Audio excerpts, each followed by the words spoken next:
अस्सलाम वालेकुम।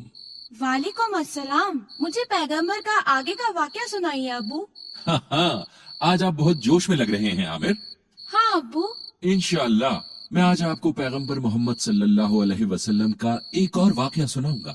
अब गौर से सुनो। बिस्मिल्लाह। पैगंबर मोहम्मद सल्लल्लाहु अलैहि वसल्लम का वाकया।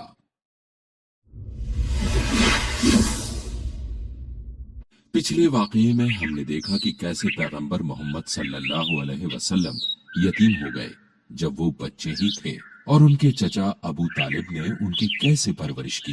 पैगंबर ने फिर खदीजा से निकाह किया और आखिरकार मक्का में बस गए। उनकी नेकी की बदौलत पैगंबर अब अमीर और काफी इज्जतदार हो गए थे। खदीजा से 3 बेटे और 4 बेटियां पैदा हुईं। लेकिन बेटों में से कोई भी जिंदा नहीं बचा था। सभी का बचपन में ही इंतकाल हो गया था।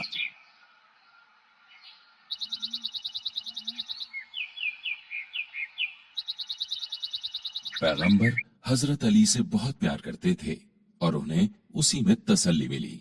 उस वक्त के दौरान अरब के लुटेरों के गिरोह ने एक माँ की गोद से एक बच्चे को छीन लिया जिसका नाम जायद था। फिर इन लुटेरों ने लड़के को गुलाम के तौर पर उकास के बाजार में फरोख्त दिया।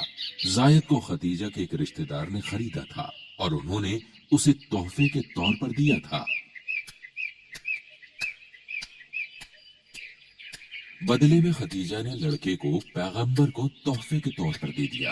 पैगंबर जायद से बहुत जुड़ गए जिन्हें उन्होंने अल हबीब कहा जिसका मतलब है बहुत प्यारा। जायद ने पैगंबर को अपना उस्ताद माना और उनके तौर तरीकों पर चलने लगे। जायद के पास एक रूहानी जहन था और पैगंबर के अच्छे अखलाक भी थे। इस दौरान जायद के वालिदैन अभी भी अपने बेटे को खोने पर गमज़दा थे। उन्होंने रोजाना अल्लाह से दुआ की कि उनका प्यारा बेटा उन्हें लौटा दिया जाए।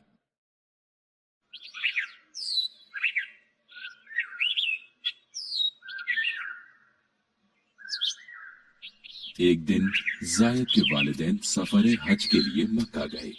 यहाँ पर उन्होंने जायद को देखा और उन्हें बड़ी राहत मिली। वे उसकी तरफ दौड़े। जब उसके वालिद को ये हैरत अंगेज खबर मिली तो उन्होंने सोने से अपने थैले भरे और पैगंबर मोहम्मद सल्लल्लाहु अलैहि वसल्लम के पास पहुंचे। उसके वालिद ने सोचा कि वो उसके मालिक से अपने बेटे को वापस खरीद सकते हैं। जायद के वालिद ने पैगंबर से मुलाकात की और उन्हें अपने लड़के को छोड़ने के लिए कहा। फिर पैगंबर ने उनसे पूछा, आप किसकी रिहाई की बात कर रहे हैं? आपके गुलाम जायद इब्ने हरीता के बारे में। उसके वालिद ने जवाब दिया, मैं आपको एक रास्ता दिखाऊंगा जिससे आप अपने बेटे को बिना सोना चुकाए वापस पा सकते हैं। वालिद ने हैरान होते हुए पूछा, आप किस बारे में बात कर रहे हैं? मैं उसे आपके सामने बुलाऊंगा। अगर वो आपके साथ जाना चाहता है तो वो ऐसा करने के लिए आजाद है। आप उसे खुशी से ले जा सकते हैं और मैं तब आपसे उसकी कीमत ले लूंगा। पैगंबर ने अपनी बात जारी रखी, लेकिन अगर वो मेरे साथ रहना पसंद करता है तो मैं उसे आपके साथ जाने के लिए मजबूर नहीं करूंगा। जायद के वालिद राजी हुए और उन्होंने लड़के को बुलाया। पैगंबर ने तब अपने पास मौजूद इख्तियारात के बारे में बताया और फैसला लेने के लिए कहा, मैं आपके साथ रहूंगा। लड़के ने फौरन कहा। ये सुनकर उनके वालिद हैरान रह गए। फिर उन्होंने पूछा, क्या तुम अपने वालिदैन के साथ नहीं रहना चाहते? क्या तुम गुलाम ही रहना चाहते हो? तब जायद ने जवाब दिया, अब्बा, मैं इस शख्स की खुसूसियात से गहराई से जुड़ा हुआ हूँ और जिस तरह से वे मेरे साथ मोहब्बत से पेश आते हैं मैं उन्हें कभी नहीं छोड़ सकता और कहीं भी नहीं रह सकता। ये सुनकर पैगंबर का दिल पसीज गया। वो जायद को शहर के बीच में ले गए और उन्होंने जोर से ऐलान किया, ये मेरा बेटा है और मैं अपनी विरासत इसे देता हूँ। नतीजतन जायद बिन हरीता का नाम बदलकर जायद बिन मोहम्मद रखा गया, क्योंकि उन दिनों के दौरान ये रिवायत में था। ये खुशगवार रिश्ता उनकी आखिरी सांस तक चला। पैगंबर मोहम्मद सल्लल्लाहु अलैहि वसल्लम की उम्र अब 40 के करीब हो गई थी। लोगों के हालात देख वो बहुत गमज़दा थे। उनका मुल्क लड़ाई में बिखर रहा था और उनके लोग बर्बरीत में डूब गए थे। वो तरहम परस्ती और बुत परस्ती के शिकार हो गए थे। लोग हमेशा आपस में लड़ते रहते थे। पैगंबर को मक्का से कुछ ही दूरी पर हिरा पहाड़ी के गार में अलग थलग वक्त बिताने की आदत थी। वो ज्यादातर वक्त अकेले इस गार के अंदर इबादत और मरतबा किया करते थे। यहाँ उन्होंने अक्सर रातों का ज्यादातर वक्त अल्लाह से बात करने में बिताया। एक रात जब वो तन्हा थे तब उन्हें एक फरिश्ता दिखाई दिया। फरिश्ते को देखकर पैगंबर हैरान हो गए। उन्हें अपनी आंखों पर यकीन नहीं हो रहा था।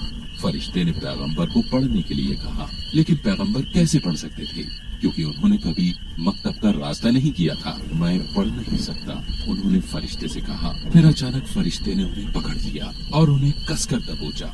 फरिश्ते ने फिर कहा, पढ़िए। मैं पढ़ नहीं सकता, पैगंबर ने रोते हुए कहा। फरिश्ते ने पैगंबर को इतनी जोर से दबोचा कि उन्हें महसूस हुआ कि वो बेहोशी हो जाएंगे। और फिर फरिश्ते ने उनसे कहा कि पढ़ो, अपने खुदा और परवरिश करने वाले के नाम पर जिसने खून के थक्के से आदमी को बनाया। पढ़ो कि खुदा इतना बेलौस है, उसने उस आदमी को भी कलम से लिखना सिखाया जो कुछ नहीं जानता था। पैगंबर ने कांपते हुए दिल के साथ लफ्जों को दोहराया। इस हैरत ज़दा तजुर्बे के बाद पैगंबर ने अपने घर का रुख किया। जैसे ही वो अपने घर में दाखिल हुए, उन्होंने अपनी बीवी से कहा, मुझे लपेटो, मुझे लपेटो। वो ये कहते हुए कांप रहे थे और उनकी बीवी ने उन्हें एक तौलिए में लपेट दिया जब तक कि उनका खौफ दूर नहीं हो गया। फिर उन्होंने अपनी बीवी को बताया कि क्या हुआ था। जब पैगंबर अपनी बात कह चुके तो उन्होंने अपनी बीवी से पूछा कि क्या मैं पागल हो गया हूँ? अल्लाह न करे, उन्होंने जवाब दिया, वो बेशक ऐसा नहीं होने देंगे क्योंकि आप सच बोलते हैं, आप यकीन में वफादार हैं, आप अपने साथियों की मदद करते हैं। तब वो अपने चचेरे भाई वारवा इब्ने नफल के पास गईं, जो बूढ़े और नाबीना थे, लेकिन वो दीन को अच्छी तरह से जानते थे। उन्होंने इसका अरबी में तर्जुमा भी किया था। जब खदीजा ने उन्हें बताया कि उनके शौहर के साथ क्या हुआ था तो उन्होंने पुकारा, मुकद्दस, मुकद्दस। ये वो ही रूह अल मुकद्दस है जो पैगंबर मूसा के पास आया था। ये अपने लोगों के लिए पैगंबर होगा, उन्हें जाकर ये बताएं और उन्हें दिल से बहादुर बनने के लिए कहें। पैगंबर ने अपनी बाकी जिंदगी वही हासिल करने में लगाई जिसे उनके साथियों ने याद किया और भीड़ की खालों पर लिखा। पैगंबर चाहते थे कि लोगों तक अल्लाह का पैगाम पहुंचे, इसलिए उन्होंने लोगों को बयान देना शुरू कर दिया जैसा खुदा ने उन्हें कहा था। शुरू के कुछ सालों तक पैगंबर ने अपने खानदान और करीबी दोस्तों को बयान दिया। ईमान लाने वाली पहली औरत उनकी बीवी खदीजा थी। ईमान लाने वाला पहला बच्चा उनका पहला चचेरा भाई हजरत अली थे और उनके जिस पहले खादिम ने ईमान लाया वो जायद था। उनके पुराने दोस्त अबू बकर पहले आदमी थे जो ईमान लाए। कई साल बाद पैगंबर ने उनके बारे में ये कहा कि मैंने अबू बकर को छोड़कर कभी किसी को इस्लाम में नहीं बुलाया जो ईमान लाने में हिचकिचाता था। बाद में उन्हें दूसरे लोगों को भी बयान देने का हुक्म हुआ।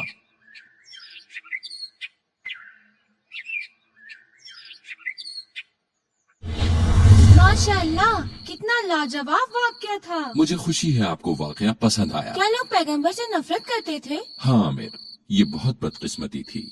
हर दूसरे पैगंबर की तरह उन्हें अपने और दूसरे लोगों की नफरत का सामना करना पड़ा। इससे पैगंबर मायूस नहीं हुए। वो लोगों को अपना बयान देते रहे और अल्लाह का पैगाम सुनाते रहे। अब क्या आप सवालों के लिए तैयार हैं? हाँ, मैं तैयार हूँ। ठीक है, अब मुझे बताओ कि जायद पैगंबर से कैसे मिले? ज़ैद को अरब के लुटेरों ने अगवा कर बाजार में गुलाम के तौर पे बेच दिया।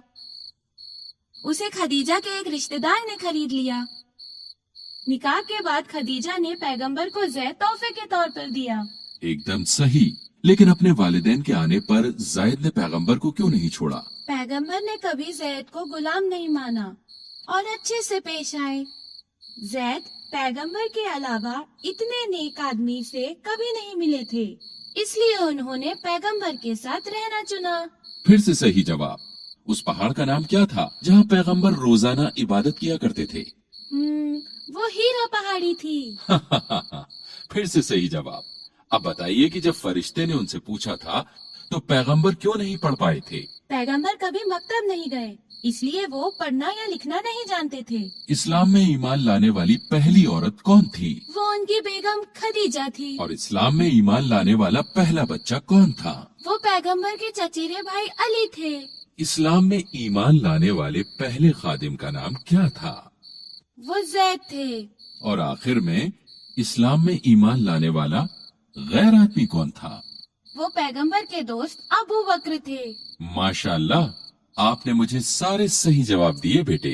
शुक्रिया अब्बू। आज के लिए बस इतना ही। पैगंबर मोहम्मद सल्लल्लाहु अलैहि वसल्लम का बाकी का वाकया कल बताऊंगा। शब खैर अब्बू।